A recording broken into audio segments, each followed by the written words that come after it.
Educators are coming together to educate both parents and their kids about the consequences of cyberbullying or making threats online. In tonight's Education Matters, Juanita Stevenson joins us with why school administrators are asking parents to pay more attention to what their children are posting on social media. Juanita.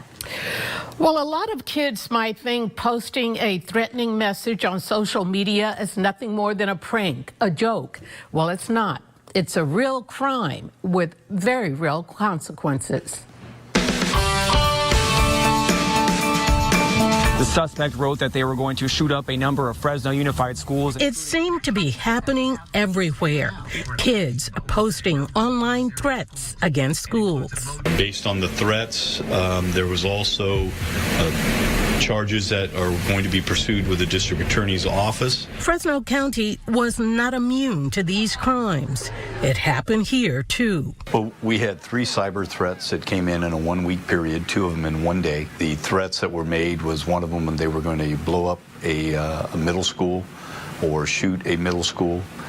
There were high schools that were mentioned as well. Threats targeting a specific high school had a tremendous impact. It's frightening, it's destabilizing, and it scares a lot of people. It scares kids, it scares teachers, it scares staff, and primarily it really frightens our parents. The fear was so great at one Clovis high school that even though the threat was deemed not credible by police, parents still kept their kids home. Only half of the student body showed up. Certainly we want kids to know that school is the safest place for them. We want families to know that school is the safest place for them.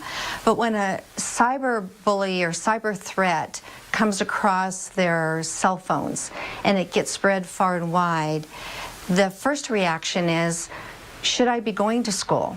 And parents are saying, is it safe for us to send our children to school? The seriousness of this crime and its impact has prompted the area's 3 largest school districts to join forces with law enforcement. Be smart when you post. Through public service announcements on both TV and radio, they are working to educate parents and kids about the very real consequences of posting threatening messages on social media. You post a threat, whether it is deemed credible or not, it is a crime.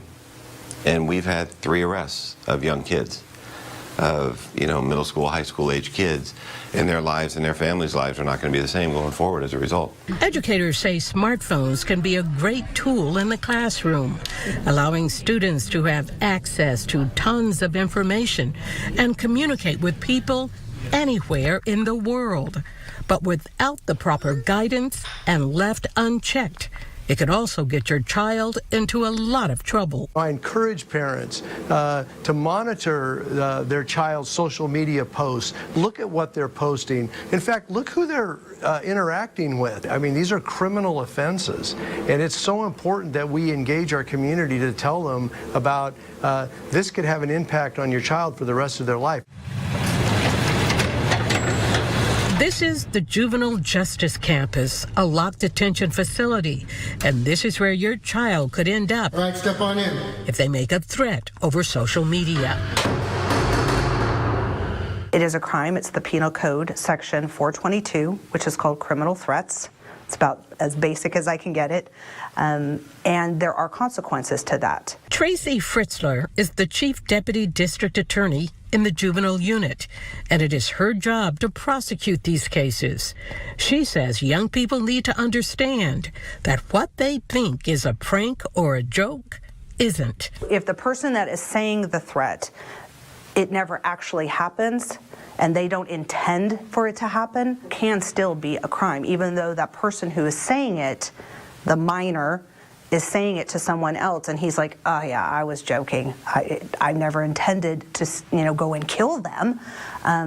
That doesn't negate or take away from the crime. Educators are now focused on getting students and parents to better understand the laws and the proper use of social media. An example is the steps they are taking in the Central Unified School District. We have posted many things about appropriate use of social media on Twitter, on Facebook, on Instagram. We are sending out a weekly kind of tutorial for parents about what they should be looking for, how they should be working with their kids to monitor their social media pages, and just be involved with their kids. 85% of kids are exposed to some sort of inappropriate content by the time they're 11 years old. A workshop on social media at Clovis Elementary drew parents like Michelle Ramaletti, who says she wants to be more aware of what's out there. The concern of a lot of parents now is that kids are getting their hands on devices and inappropriate content so young. I want to be prepared. Educators say before you place a cell phone in the hands of your child, set down some rules and let them know you'll be monitoring, because misusing their phones to bully or make threats has consequences. It just upsets me that it's just so prevalent in today's society, in today's world, and so I just want to educate my kids as much as possible to avoid being involved in all that. Well, next Monday on Education Matters, we will continue our report on cyber threats with a look at tools that can help parents better monitor their kids' online activity. Just so important. It is. And what jumps out to me is that we're all new to this. We're all learning as we go, not just the kids, the parents. Yes. Social media and the ramifications, the responsibilities, this is all new for everyone. right. And parents are a little bit behind on all Yeah, this. that is the truth. Juanita, thanks. See you next week.